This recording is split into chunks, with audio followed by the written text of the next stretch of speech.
స్వీయ అనుభవాల సమాహార స్రవంతి 20వ భాగం. హాస్యప్రియులైన శ్రోతలందరికీ అభివందనాలు. నవరసాల్లో హాస్యరసానికి ఉన్న ప్రాధాన్యత అంతా ఇంత కాదండి. ఏం చేతంటారా, సర్వజనుల్ని సంతోషంతో ఓలలాడించే గుణం, ఉర్రూతలూగించే లక్షణం హాస్యరసానికి ఉంది. అంతెందుకు, మనుషులే కాదు, దేవుళ్ళలో కూడా హాస్యప్రియులు ఉన్నారంటే నమ్మండి. మహా చమత్కారంగా ప్రవర్తిస్తూ ఉంటారు ఒక్కోసారి దేవుళ్ళు కూడా. మా ఊళ్ళో పరమభక్తుడు ఉన్నాడండి. అతగాడు ఏ పని చేయాలన్నా దేవుణ్ణి ప్రార్థించి దేవుడు అనుమతి తీసుకుని మరీ చేస్తూ ఉంటాడు. అతగాడిని పెళ్లి చేసుకోమని ఇంట్లో ఒత్తిడి బాగా పెరిగిపోయింది. దాంతో అతను, స్వామి, నేను పెళ్లి చేసుకోవాలా వద్దా, నువ్వెలా చెబితే అలా చేస్తాను అంటూ దేవుణ్ణి ప్రార్థించాడు. ఆ రోజు రాత్రి దేవుడు కల్లో కనిపించి అతనికి, భక్త, పెళ్లి చేసుకో, అప్పుడే నీకు జీవితంలో సుఖం అంటే ఏమిటో తెలుస్తుంది నాయనా అని చెప్పారు. దాంతో మనవాడు పెళ్లి చేసుకుంటే జీవితంలో సుఖం అంటే ఏమిటో తెలుస్తుందని దేవుడు చెప్పాడు కదా అని సంతోషంగా పెళ్లి చేసుకున్నాడు. పెళ్లి చేసుకుంటే పిల్లలు పుట్టారు. పిల్లలు పుడితే ఖర్చులు పెరిగాయి. ఖర్చులు పెరిగితే కష్టాలు పెరిగాయి. కష్టాలు పెరిగేసరికి ఇంట్లో భార్య పోరు ఎక్కువైంది. మన భక్తుడు ఈ బాధలు భరించలేక, స్వామి, పెళ్లి చేసుకుంటే జీవితంలో సుఖం అంటే ఏమిటో తెలుస్తుందన్నావే, ఏది నా జీవితంలో సుఖం ఏది అంటూ ఓనాడు దేవుణ్ణి నిలదీశాడు. దాంతో అతడికి కల్లో కనపడి దేవుడు, భక్త, పెళ్ళి చేసుకోవడం వల్ల నీ జీవితం సుఖమయం అవుతుందని నేను చెప్పలేదయ్యా. పెళ్ళికి ముందు నీ జీవితం ఎంత సుఖంగా సాగేదో పెళ్ళి చేసుకున్న తర్వాత నీకు తెలిసొస్తుందని చెప్పాను అంతే అన్నాడు. దాంతో భక్తుడు కెవ్వు నేడుస్తూ, ఓడి దేవుడోయ్, నీ మాటల్లో మాత్రం నాకు అర్థమై చావలేదు అంటూ గొల్లుమన్నాడు. చూసారా, ఇంకో కథలో దేవుళ్ళని మోసగించే భక్తులు కూడా మనలో ఉన్నారు. ఇప్పుడు ఆ దేవుణ్ణి మోసగించే ఓ మొక్కుబడి భక్తుడు గురించి చెబుతా వినండి. ఓ ధనవంతుడు విమానంలో ప్రయాణం చేస్తుండగా ఆ విమానానికి ఏదో ప్రమాదం సంభవించి గంట సేపటి నుంచి గాల్లో చక్కర్లు కొడుతోంది. ఎక్కడ విమానం కూలిపోతుందో అన్న భయంతో ఆ విమానంలో ప్రయాణించే వాళ్ళంతా ప్రాణాలు అరిచేత పెట్టుకుని బిక్కుమంటూ కూర్చున్నారు. మన ధనవంతుడు కూడా భయపడిపోయి వణికిపోతూ, ఏడుకొండలవాడ వెంకటరమణ, ఈ ప్రమాదంలో నా ప్రాణాలు కాపాడి నన్ను క్షేమంగా ఇంటికి చేరిస్తే నా ఇల్లు వేలం వేసి ఆ వచ్చిన డబ్బు నీకు కానుకగా నీ హుండీలో వేస్తాను స్వామి, నన్ను కాపాడు అంటూ వేడుకున్నాడు. సరే, కాసేపటికి ఆ విమానానికి ప్రమాదం తప్పి అందరూ క్షేమంగా బతికి బట్టగట్టారండి. మరి మన ధనవంతుడు మొక్కు చెల్లించాలి కదా, చెల్లించలేదు.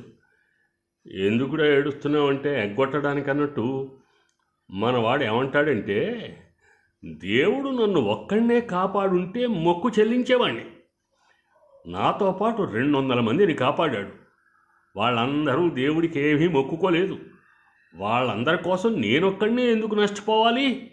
ఇదండి మన భక్తుడి వాదన. కానీ మనసులో పక్క మొక్కు చెల్లించకపోతే దేవుడు ఆగ్రహిస్తాడేమో అన్న భయం కూడా ఉందండోయ్. అంచేత బాగా ఆలోచించి తన ఇంటితో పాటు పాత పందిరి పట్టి మంచాన్ని కూడా బేలానికి పెట్టాడు. ₹1,00,00,000 కిమ్మత్తు చేసే ఇల్లు 2,000 రూపాయలని, 2,000 రూపాయలు విలువ చేసే పాత మంచం ₹1,00,00,000 ప్రకటించాడండి. ₹1,00,00,000 పాత మంచం పాడుకున్నవాడికే ఇల్లు 2,000కి పాడుకునే హక్కు ఉంటుందని షరతు విధించాడు.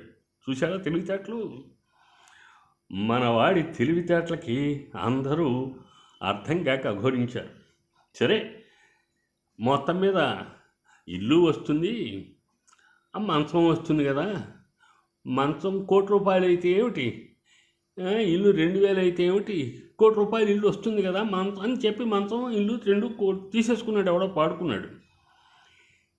అప్పుడు మనవాడు ఏం చేశాడు, ఇంటి మీద వచ్చిన డబ్బే హుండీలో వేస్తానని మొక్కుకున్నాడు కదా, అంచేత ఓ ₹2,000 హుండీలో వేసి మొక్కు చెల్లించాడు. చూసారా మనవాడి తెలివితేటలు? దేవుడికి కూడా మస్కా కొట్టగలిగే తెలివితేటలు ఉన్నాయి. ఇప్పుడు మరో కథలో నిజమైన భక్తుడు, నిజమైన ఓ దేవత, వాళ్ళ మధ్య ఉండే సంభాషణ గురించి మీకు చెబుతాను. అష్టైశ్వర్యాలకి అధినాయకురాలైన శ్రీ మహాలక్ష్మి ఓ భక్తుడికి కలలో కనిపించి, నాయనా, రేపటి నుంచి నేను నీ జీవితంలోంచి శాశ్వతంగా వెళ్ళిపోతున్నాను. చివరిసారిగా రేపు రాత్రి నీ కల్లో కనిపిస్తాను. నీకేం కావాలో కోరుకో నాయనా అని చెప్పిందండి. ఆ భక్తుడు మర్నాడు నిద్ర లేచింది మొదలు తన కళ గురించి కుటుంబ సభ్యులందరికీ చెబుతూ ఏం కోరుకుందాం అని అడిగాడు. భార్య, ఓ బంగారు కొండ అడగండి అంది. కొడుకు, ఓ 100 ఎకరాలు కొనుక్కున్నా నాన్న, పోనీ కొనుక్కోవడం ఏంటి, ఓ 100 ఎకరాలు ఇమ్మని కోరుకో, మన దరిద్రం తీరిపోతుంది అన్నాడు. మళ్ళీ పొలాలు స్థలాలు ఎందుకు, డైరెక్ట్గా 100 కోట్లు డబ్బు ఇమ్మని అడుగు నాన్న అంటుంది కూతురు. ఇలా ఇంట్లో సభ్యులందరూ గుంపిదింపాలు పడుతుండగా చీకటడిపోయింది. ఆ రాత్రి పడుకున్నాడు. ఆ మహాలక్ష్మి చెప్పిన ప్రకారం అతనికి కల్లో ప్రత్యక్షమై, భక్త, ఏం కావాలో కోరుకోనైనా అంది. అప్పుడు భక్తుడు చేతులు జోడించి భక్తితో, అమ్మా, నా మనసులో నిరంతరం ప్రేమ, ఔదార్యం, సంతోషం కొలువై ఉండాలని ఆశీర్వదించు తల్లి అని వేడుకున్నాడు. అప్పుడు శ్రీ మహాలక్ష్మి ప్రసన్నవదనంతో, భక్త, అందరినీ ప్రేమించే గుణం, అందరినీ కష్టాల్లో ఆదుకునే ఔదార్యం ఉంటే నువ్వు అందరి మన్ననలు పొందుతావు. అందరూ నిన్ను ఇష్టపడతారు. ఇతరులకి సాయపడగలిగినందుకు నీకు తృప్తిగా ఉంటుంది. తృప్తి పడడం వల్ల సుఖ సంతోషాలు కలుగుతాయి. ఎక్కడ ప్రేమ, ఔదార్యం, సుఖం, సంతోషం కొలువై ఉంటాయో అక్కడే నేను ఉంటాను. అంటే శాశ్వతంగా నన్ను కట్టిపడేశావు కదయ్యా అంది లక్ష్మీదేవి. ఎల్లవేళలా అతనికి అండగా ఉండడానికి నిశ్చయించుకుంది. విన్నారా? లక్ష్మీదేవి అనుగ్రహాన్ని పొందిన ఆ భక్తుడికి జేజేలు పలుకుదాం. మరొక్క చిన్న కామెడీ బిట్టు చెబుతా. ఓనాడు యమధర్మరాజు యమపాశాలు పట్టుకుని గట్టిగా నవ్వుతూ హాస్పిటల్లో ఉన్న ఓ రోగి ముందుకు వచ్చి నిలబడ్డాడండి. ఆ రోగి యమధర్మరాజుని గారిని చూసి భయంతో గజగజా వణికిపోతూ, ఎవరండి మీరు అన్నాడు. గట్టిగా నవ్వుతూ యముడు, అర్భకుడా, అల్పాయుష్కుడా, నన్నే గుర్తుపట్టలేదా? యమధర్మరాజుని రా అన్నాడు. దాంతో రోగి తేలిగ్గా ఊపిరి పీల్చుకుంటూ, ఇంకా మా డాక్టర్ గారేమో అని భయపడితే వచ్చానండి బాబు అన్నాడండి. రేపు మరో కథతో కలుద్దాం. నమస్తే.